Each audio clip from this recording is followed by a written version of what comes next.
The next segment is something a little bit different. There's been a lot of games that have been released as services. It seems to have been a trend. Not sure if you've noticed, but we've decided to come into some of those games and say, hey, here's where we think you should come in, whether we think you should, whether the game's dead, whether it's time to move on, like Dota, or it's into a game that they've actually rejuvenated the series, something like, say, Rainbow Six or something like that.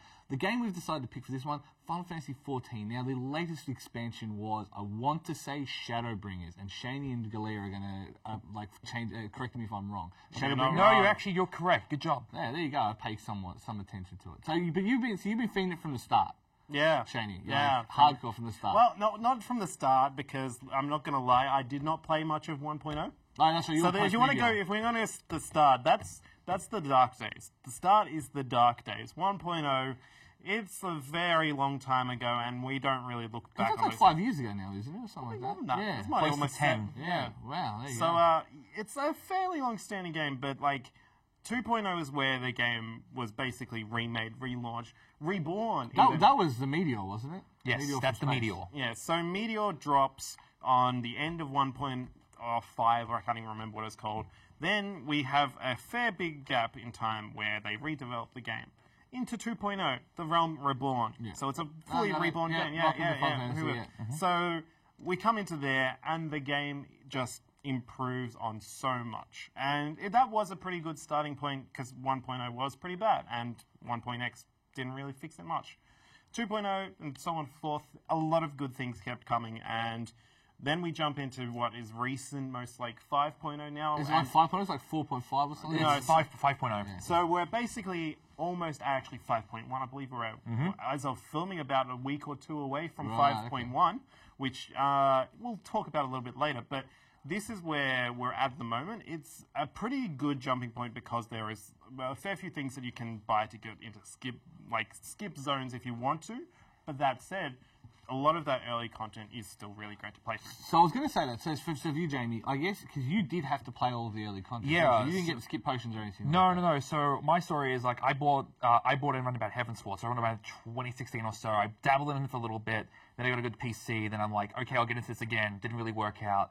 And then they announced, oh, by the way, there's Nier stuff coming to the game. I'm like, okay, now I'm in. I have to see this through. Of course you do, yeah. And so I played through the entirety of 2.0. So, and so you still thought it was alright content? Look, it's fine. I think a lot of it is just just reintroducing the world, kind of setting everything up for what is to come. And a lot of the lore is really, it's a cool world. I love kind of the setting. I love the lore behind it. But it feels like a lot of it's just they kind of just have to remake everything. They're kind of we have to make something. And the story at times just feels like it just never really gets anywhere. And then once you finish the story, you have another 100 quests before you even touch Heavensward. Okay, so at the moment, I would say actually that would probably be a good point to actually do skip. At the end of 2.0, there is that huge block at the moment that still exists. They are actually looking... Yeah. They're talking at the moment, I think they are looking into actually shortening those amount of in-between quests. That hasn't been actually implemented yet, but as of, I think, 5.2 or 3 they're talking about, which is about maybe 3 to 6 months, maybe 9 months away, that'll be condensed down into much more easier experience. That said, still wouldn't say to not jump onto it now, because those first, 100 quests at the start of 2.0, which is not from your level 1 to your level 50, is still a fairly, really good experience. And they may be compressing that, which may change the experience slightly. Okay. Because I guess that is a question. Because any comparison that you're discussing 14, you have to have that comparison to the old guard, the World of Warcraft. The World of Warcraft, yes. Right. So, and obviously Blizzard is so defunct of ideas that they decided, let's release a classic. You know what I mean? Okay, well, if we're going into that discussion, which is a whole different discussion, Classic is honestly a great idea for them, because they've been failing a lot of their most retail stuff. So this is what I mean. That's the thing. So Classic they brought in, and it's what all the fans want. At the moment, 14 is the stuff that's the new people really want. The new fans, the new changes and stuff. That's where a lot of that is where the, I guess, almost core audience of MMO that have moved on from Classic should probably be going to. Are they because Classic has released? Is a question. Yeah. To me, I just love 14 because, I play. Look, I dabble in WoW. I'm not gonna lie, but it just felt like to me like it's just old. Like it just feel like you have one race, one class, and like that's it.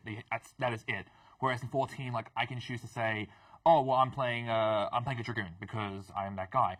I get bored of it. I can go play a tank. I can go play a healer. I can go just do whatever I want with it. Like I love the fact that it's a lot more flexible in that regard. It is one of those things where they've built the system around making sure that you can play whatever you want to play with just one character. It's like a job system kind of thing. Yeah, so the job system basically based off what you're equipping. So whatever weapon you're equipping, as long as you've unlocked that class and it can equip that weapon at that level, so if it's later on, you can then switch to that class. Okay. And then you then unlock advanced classes, which is, you're from your Marauder to your Warrior, from Gladiator to Paladin, blah, blah, blah. So basically, it's like, your advanced classes, which then gain you more items and stuff, as well as, like, your abilities into your actual hotbar and such. So I guess the two quick ones then is, if someone is new to MMOs full stop, is there some advice you'd give them coming into it? And number two, is there a class you'd recommend? Depending. Okay. So I would say that if you don't have tank anxiety, 100% go a tank, because a lot of the things that you do learn playing a tank is you learn most of the other roles. Same, you would say a little bit for healer as well. If you're playing those core ones, which honestly, they're the scary ones because your party relies on you. If you're a healer, you have to heal your tank and maybe some of your party as well. If you're a tank, you have to make sure that you're grabbing aggro and making sure no one else is being hurt, mostly, except for basically the AoE stuff that you can't dodge. Yeah. That's the core parts where you learn the most. And if you do want to jump into, the deep end and learn a lot about MMOs, go into those core roles because that's where you do learn the most experience. If you just want to dabble, DPS. It's not much more I can add to that, but I can say, look, there's a free trial for 14. It gets you up to, I think it's like level 25 or 30, which is level 30, yeah. Which is still a fair chunk of that game. Yeah, it's at the moment the free trial is probably the best it has been, probably will be. Yeah. If you want to have a dabble, go for that. Fair enough. There you go. So I guess that is the contention from the boys. If you do want to jump on, now's your time.